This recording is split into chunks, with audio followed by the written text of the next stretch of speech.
விடுதலை புலிகளின் கட்டுப்பாட்டில் இருந்த வங்கிகளில் அடகு வைக்கப்பட்டிருந்த தங்க நகைகளை மீள மக்களிடம் ஒப்படைக்கும் நிகழ்வு அலரி மாளிகையில் இன்று நடைபெற்றது. இந்த நிகழ்வு இன்று மாலை ஜனாதிபதி மஹிந்த ராஜபக்ச தலைமையில் நடைபெற்றது.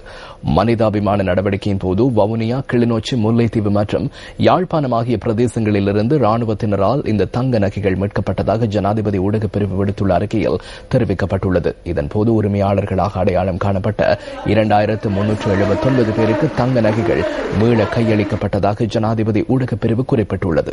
விடுதலை புலிகளின் வங்கிகளில் அதிக வட்டிக்கு அடகு வைக்கப்பட்ட நிலையில் அறுதியான நகைகளும் இதில் அடங்குவதாக ஜனாதிபதி ஊடகப் பிரிவின் அறிக்கையில் சுட்டிக்காட்டப்பட்டுள்ளது.